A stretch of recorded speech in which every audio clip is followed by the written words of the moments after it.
আসসালামু আলাইকুম। মেজর মুজাফফর গ্রেপ্তার হয়েছেন। শহীদ প্রেসিডেন্ট জিয়াউর রহমান হত্যাকাণ্ডের একমাত্র সাক্ষী, একমাত্র অভিযুক্ত ব্যক্তি যিনি জীবিত আছেন, তিনি শেষ ব্যক্তি মুজাফফর। তাকে গ্রেপ্তার করা হয়েছে। আমরা বিশ্বাস করি এটার সুষ্ঠু তদন্ত এবং বাংলাদেশের মানুষ যে ইতিহাস এতদিন ধরে জানেন না সেই ইতিহাস জানতে পারবে। তবে কিছু আশঙ্কাও আছে।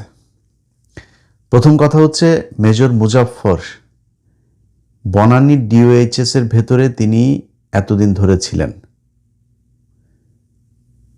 গত 2 বছর অন্তত শেখ হাসিনা তো নাই। এই যে 2 বছর, এই 2 বছরেও বাংলাদেশে গোয়েন্দা সংস্থা ছিল। তাইলে গেল 2 বছর সেই গোয়েন্দা সংস্থার প্রধান যারা ছিলেন তারা কি করেছেন? তারা কেন তাকে ধরেন নাই? তার যেই বাসার যে লোকেশন, যেখান থেকে ধরা হয়েছে তাকে, সেখান থেকে তারেক রহমান যে বাসায় গুলশানে ছিলেন, খুব বেশি দূরত্ব না, এত কাছাকাছি তার বাবার হত্যাকারী তার পাশে ছিল। কিভাবে ছিল? এই প্রশ্নের উত্তর খুঁজে বের করা দরকার। আমরা এটার জন্য সেনাপ্রধান যিনি আছেন, যেহেতু বিষয়টা ডিওএইচএস এর ভেতরে, এটার জন্য সেনাপ্রধানকে জিজ্ঞাসাবাদ করা দরকার। সেনাপ্রধান আজকে দাড়ি রেখেছে কয়টা, এই জন্য বাংলাদেশের মানুষ সব ভুলে গিয়েছেন। এইভাবে ভুলে গেলে কপালে বিপদ আছে আবারও। এই ওয়াকার সেই ওয়াকার যে কিনা তার সংস্থার ভেতরে, তার বাহিনীর ভেতরে সদস্যদেরকে দাঁড়িয়ে রাখতে দেয় নাই। দাঁড়িয়ে রাখতে নিরুৎসাহিত করা হয়েছে। তাদের দাড়ি ছিল, দাড়িওয়ালা মানুষ যে নামাজ পড়ে 5 ওয়াক্ত, তাদেরকে শেখ হাসিনা, রাষ্ট্রপতি, সেনাপ্রধান এই সেনানিবাসের কোনো প্রোগ্রাম হইলে সেখানে তাদেরকে ডিউটিতে রাখা হইতো না। আমার নিজের রিলেটিভ, তার বাবা, আমার ভাই, আমার ভাগ্নে একজন, সে হচ্ছে গিয়ে আপনার ভাতিজা আমার। তো সে হচ্ছে গিয়ে আপনার এই 2000 সম্ভবত 18-19 এরকম কোনো একটা ইয়েতে আপনার কুচকাওয়াজের দিন তার বাবা এসছে, আমার সেই চাচতো ভাই, সে এসছে তার চোখের অপারেশন করানোর জন্য। সারাদিন কোয়ার্টারের ভেতরে তাদের ওই বাসায়, তার ওই ইয়েতে বাইরে দিয়ে তালা দিয়ে রাখা হয়েছে। তালা দিয়ে রেখে একজন সদস্যকে বাইরে রাখা হয়েছে, যদি তার কিছু প্রয়োজন হয় সে এনে দিবে, নিয়ে দিবে, কিন্তু তাদেরকে ঘর থেকে বেরোতে দেবে না। একমাত্র অপরাধ আমার ওই ভাইয়ের মুখে দাঁড়িয়ে আছে, তিনি তাবলিক করেন, কপালে দাগ আছে, এই জন্য তাকে এইভাবে রাখা হয়েছে। এটাই ঘটেছে এই গেল 15 বছর পিলখানা, এই আপনার সেনানিবাসে। যাদের নাচ গান, রাতের বেলা সেনাবাহিনীর এই কি বলে এটা, ক্লাবগুলোতে আপনার মদ নারী নিয়ে তারপর করতো, তাদেরকে বিভিন্ন গুরুত্বপূর্ণ পদে রাখা হইতো। নামাজ রোজা করা, দাড়ি রাখা, এটাকে ভীষণ রকমের অপরাধ মনে করা হইতো। এটাই গেল 15 বছর এভাবে ঘটেছে। সো সেই ওয়াকারই তো এই ওয়াকার। এই ওয়াকার 24-এর পরেও আওয়ামী লীগের প্রতিটা মানুষকে পালিয়ে যেতে এই ওয়াকার সহায়তা করেছে। এই যে কয়দিন আগে শিরিন শারমিনকে দেখলেন না, আটক হয়েছে, এই শিরিন শারমিন, এই ওয়াকার তাকে এতদিন ধরে শেল্টার দিয়ে সেনানিবাসে ছিল, তিনি খোঁজ নিয়ে দেখেন। সো সেই ওয়াকারকে জবাব দিতে হবে তিনি এইখানে এতদিন কিভাবে ছিলেন। আমার কাছে থাকা যে তথ্য, তিনি কলকাতায় আপনার 1981 সালে তিনি চলে যাওয়ার পর 96 পর্যন্ত তিনি ভারতে ছিলেন, এবং 96 পর্যন্ত ভারতে থাকাকালীন তিনি 2টা নাম ব্যবহার করেছেন, একটা বিপ্লব সরকার আর একটা হচ্ছে জয় ব্যানার্জি। এই 2 নামে তিনি বাংলাদেশে আসা যাওয়া করেছেন। এরপরে 96 সালে শেখ হাসিনা ক্ষমতায় আসার পর ভারত তাকে বাংলাদেশে দিয়ে দেয়, যাও তুমি, আর কোনো সমস্যা নেই। সে দিব্যি বাংলাদেশে থেকেছে, খেয়েছে, কোনো সমস্যা হয়নি এখনো পর্যন্ত। 5 তারিখের পরের 2 বছরও তিনি বাংলাদেশে থাকলো। বাংলাদেশ এই মুহূর্তে সিআইডি প্রধান, ডিজিএফআই প্রধান, ডিবি প্রধান, সবাইকে ধন্যবাদ যে তারা তাকে শেষ পর্যন্ত ধরেছে। এখন তার বিচার, এই বিচারটা আমি মনে করি না এত সহজ হবে করাটা। কারণ হচ্ছে তিনি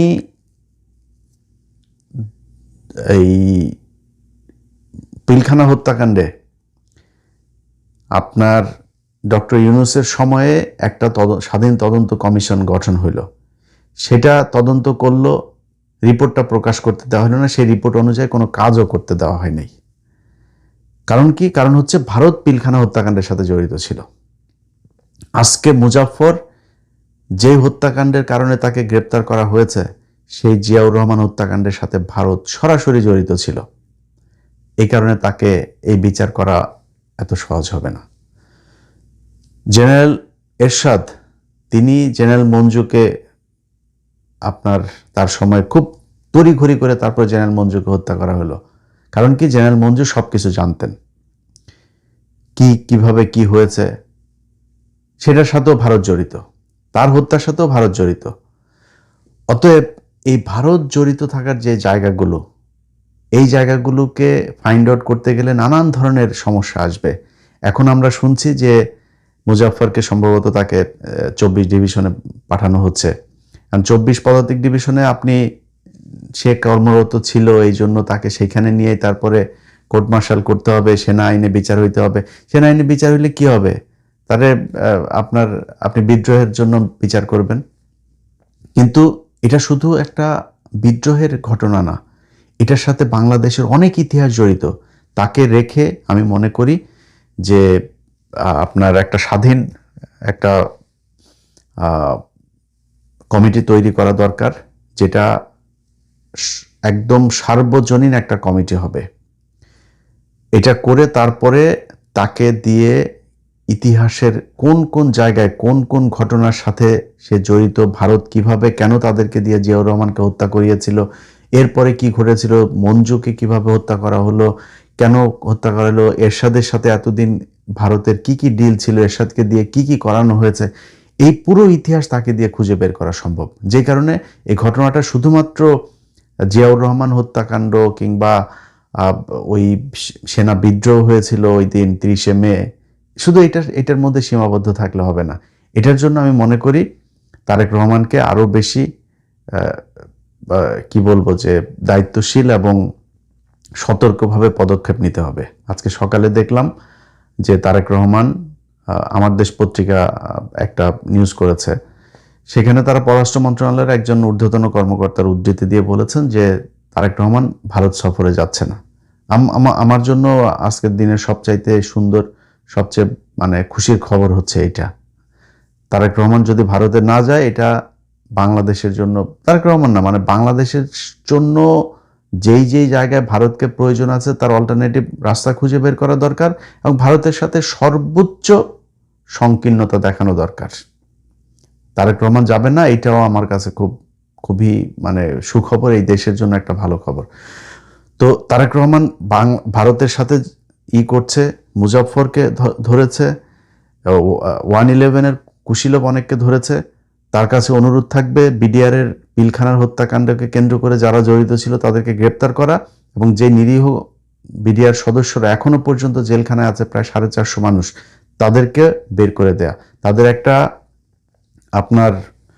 বেঞ্চ গঠন করার জন্য তাদের শুনানি করা যাচ্ছে না। অতএব সরকারের কাছে অনুরোধ থাকবে বেঞ্চটা দ্রুত গঠন করে তাদের শুনানির ব্যবস্থা করে তাদেরকে ছেড়ে দেয়া। অনেকের 10 বছর আগে তার সাজার মেয়াদ শেষ হয়েছে, সেই মানুষগুলো এখন পর্যন্ত জেলখানায় আছে, তাদের প্রতি একটু সদয় হন। আপনার এই মুজাফফরকে আটকের সাথে ওইটার সাথে সম্পৃক্ত, কারণ ওইটাও ভারত ঘটিয়েছে, এইটাও ভারত। সো আপনি তাদের প্রতি সুবিচার করা উচিত। এই মানুষগুলো অপেক্ষায় ছিল যে হাসিনার যদি কোনোদিন পতন হয় তাহলে তারা মুক্তি পাবে। 2 বছর হয়ে গিয়েছে, 2 বছরে 4টা ঈদ তারা সেখানে পালন করেছে।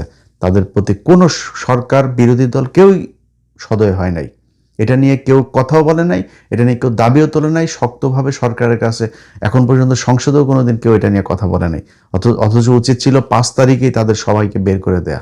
যারা জেনুইন হত্যাকারী তাদেরকে খুঁজে বের করেন, এটা সবাই জানে, তাদের বিচার করেন। এটা একটা। আর যেই ঘটনায় মুজাফফরকে আটক করা হয়েছে, সেই ঘটনাতেও আমি মনে করি যে 2 দিন আগে কনক সারোয়ারের ফেসবুক পেজে দেখলাম যে তারেক রহমান মাদারীপুরে গিয়েছেন, সেখানে তার গাড়ি বহরের উপরে পাথর, ইট বা কিছু একটা গাড়িতে নিক্ষেপ করা হয়েছে।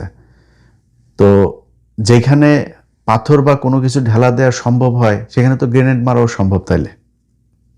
তাইলে সিকিউরিটিটা দেখভালের দায়িত্ব কার ছিল, কারা দেখেছে, কেন এই সিকিউরিটি লিকেজ কেন হইল, কেন এটা ধরা যায় নাই, কেন এটা নিয়ন্ত্রণ করা যায় নাই, এই জিনিসগুলো আমার মনে হয় আরও বেশি শক্তিশালীভাবে, আরও বেশি সুন্দরভাবে করা উচিত। কারণ হলো আপনার তারেক রহমান যখন ইন্ডিয়ার সাথে আপনার চোখ তুলে তাকাইতে যাবে, নিজের অধিকারের কথা বলবে, মানে বাংলাদেশে শেখ মুজিবের কিন্তু শেখ হাসিনারা যেগুলো বলে, শেখ মুজিবের কিন্তু সেগুলোর বাইরে কিছু গুণ আছে যেগুলোরে শেখ হাসিনা খারাপ বলে।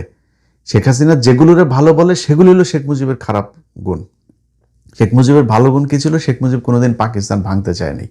শেখ মুজিব শেষ পর্যন্ত চেয়েছিল এই পাকিস্তানের সাথে আবার সেই ওআইসিতে গিয়ে যোগ দেয়া, পাকিস্তান প্রধানমন্ত্রী ভুট্টোকে আপনার বাংলাদেশের সফরে আনা, এগুলো কিন্তু ইন্ডিয়া ভালো চোখে দেখে নাই। এই জন্যই শেখ মুজিবকে হত্যায় ইন্ডিয়া জড়িত ছিল এবং এটা ঠেকানো যায় নাই। সো ভারত সবসময় তার বিরুদ্ধে যেই চোখ তুলে তাকাবে তাকে তারা হত্যার চেষ্টা করবে। তারেক রহমানকে এরকম কোনো কিছু করলে আমি অবাক হব না।